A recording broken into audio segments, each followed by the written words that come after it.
আমাদের পৃথিবীর 3 ভাগ পানি 1 ভাগ স্থল। আমরা প্রায় সকলেই সমুদ্রের উপরের শান্ত নীল রূপ দেখে মুগ্ধ হই, কিন্তু সমুদ্রের উপর থেকে যতটা শান্ত ও সুন্দর দেখায়, বাস্তবে তার গভীরে ঠিক ততটাই ভয়ঙ্কর। সমুদ্রের এই গভীরতায় একসময় রাজত্ব করত এমন সব দানবীয় প্রাণী যাদের কথা শুনলে আজও অনেকের রাতের ঘুম হারাম হয়ে যায়। তবে এদের কেউ কেউ বেঁচে আছে আজও গভীর সমুদ্রে, কেউ দানবীয় আকার অথবা কেউ নিজের ক্ষমতার জন্য ভয়ঙ্কর। বিজ্ঞানীদের মতে মহাকাশ সম্পর্কে আমরা যতটুকু জানি তার চেয়ে অনেক কম পরিমাণ জানি আমাদের সমুদ্রের তলদেশ সম্পর্কে। হ্যাঁ বন্ধুরা, আজ আমরা ডুব দেব ইতিহাসের সেই জায়গায় যেখানে আছে সমুদ্রের ইতিহাসের ভয়ঙ্কর 5টি দানব, যারা বেঁচে থাকলে হয়তো মানুষের কোনো অস্তিত্বই আর এই পৃথিবীতে টিকে থাকতে পারতো না। তো ভিডিওটি শুরু করার আগে নতুন বন্ধুরা অবশ্যই দয়া করে চ্যানেলটি সাবস্ক্রাইব করে দিবেন। লিস্টের 1 নম্বরে রাখা হয়েছে ব্লু হোয়েল বা নীল তিমি। এটাকে বলা হয় সমুদ্রের বর্তমান মহারাজা। আমাদের তালিকার শুরুতেই এমন এক প্রাণীকে রাখা হয়েছে যাকে বলা হয় ইতিহাসের সর্বকালের সবচেয়ে বড় প্রাণী। ডাইনোসরদের যুগ থেকে নীল তিমির মতো এত বড় প্রাণী আর এখন পর্যন্ত জন্মায়নি।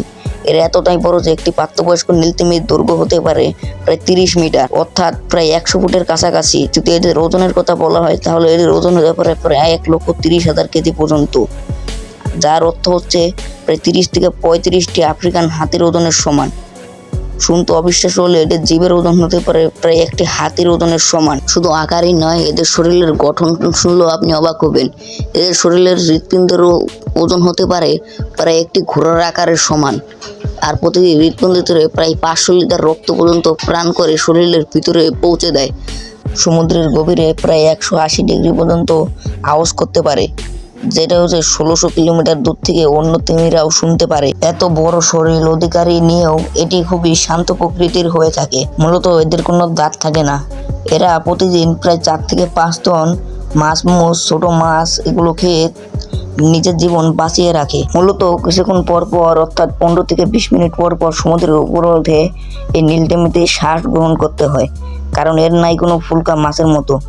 তাই এর 10 থেকে 15 মিনিট পর পর এসে শ্বাস নেয়। বিজ্ঞানীদের মতে নীল তিমি প্রায় 100 থেকে 150 বছর পর্যন্ত বেঁচে থাকতে পারে। এই শান্ত প্রকৃতির পানিতে আজও সমুদ্রের বুকে রাজত্ব করে চলেছে।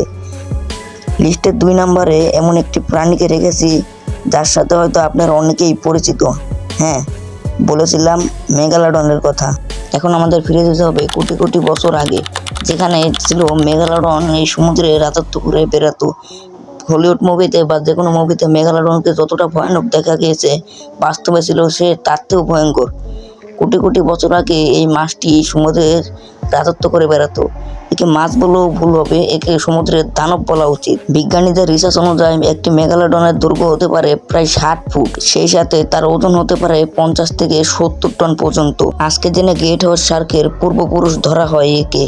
মূলত এর মুখের দাঁত রয়েছে প্রায় 176টির মতো দাঁত রয়েছে। আর এর কামড়ের দিক থেকে এমন কোনো প্রাণী নেই যে মেগালোডনকে হারাবে। এর কামড়ের শক্তি ছিল প্রায় 40 থেকে 45 টন পর্যন্ত। শুনতে অবিশ্বাস্য হলেও এটাও সত্যি। গবেষকদের রিসার্চ অনুযায়ী মেগালোডন এত দ্রুতভাবে তার শিকারের উপরে আক্রমণ করত, শিকার কাছে বুঝতে তার টাইম পর্যন্ত পেত না। কিন্তু সব রাতা চিরস্থায়ী নয়। আজ থেকে প্রায় 28 লক্ষ বছর আগে জলবায়ু পরিবর্তনের কারণে তার প্রধান খাদ্য তিমি, ডলফিন এগুলো ঠান্ডা পানিতে চলে যায়, যার কারণে সে খাদ্যের অভাবে পৃথিবী থেকে সম্পূর্ণরূপে বিলুপ্ত হয়ে যায় মেগালোডন।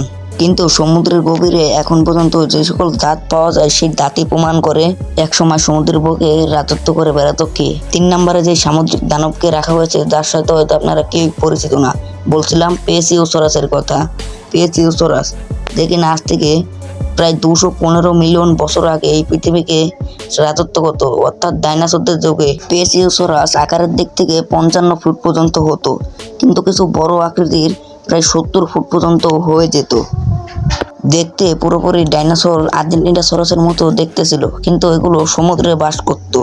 এদের শরীর ছিল চ্যাপ্টা এবং মাথা অনেক লম্বা হতো, কিন্তু এগুলো সমুদ্রে খুব দ্রুত গতিতে সাঁতার কাটতে পারত। এদের মাথা আর ঘাড় পর্যন্ত পুরোটাই ছিল চ্যাপ্টা, শুধু শরীরটা একটু পুরো মাছ অথবা কচ্ছপ আকৃতির হয়ে থাকতো। এরা তাদের সময় ছোট ছোট গুড়া মাছ ধরে ধরে খেয়ে ফেলতো। তাদের সময় ডাইনোসরকে পর্যন্ত এরা শিকার করতে পারতো, যদিও এরা সমুদ্রে থাকতো, কিন্তু এদেরকে জলের উপরেও দেখা যেত। কিন্তু প্রকৃতি বড়ই নিষ্ঠুর। আজ থেকে প্রায় 66 মিলিয়ন বছর আগে, অর্থাৎ ডাইনোসরদের সময়, ঠিক এরাও বিলুপ্ত হয়ে যায়। তালিকার 4 নম্বরে আছে জায়ান্ট স্কুইড, যার দৈর্ঘ্য হতে পারে প্রায় 14 থেকে 15 মিটার পর্যন্ত, অর্থাৎ প্রায় 43 থেকে 55 ফিটের কাছাকাছি। কিন্তু কিছু বড় আকৃতির জায়ান্ট স্কুডের দৈর্ঘ্য হতে পারে প্রায় 70 ফিটের কাছাকাছি এবং ওজন হতে পারে প্রায় 1 টন পর্যন্ত। এরা সাধারণত সমুদ্রের 1000 ফিট দূরে থাকে, যার কারণে এদের সম্পর্কে বিজ্ঞানীরা খুব কম তথ্যই পেয়েছে। কিছু বিজ্ঞানীরা এদেরকে হলিউড মুভির কতুলু হিসাবে ধরে। তাহলে চলুন আমাদের আজকের ভিডিওর মূল আকর্ষণ রিয়েল তালিকার একদম শেষ দানবটি সম্পর্কে আলোচনা করা যাক। তালিকা শেষে আছে লেভিয়াথান। এটাকে কেউ ভুলেও মিস করবেন না। লেভিয়াথান ম্যান বেলি এর নাম দেওয়া হয়েছে বিজ্ঞানীরা।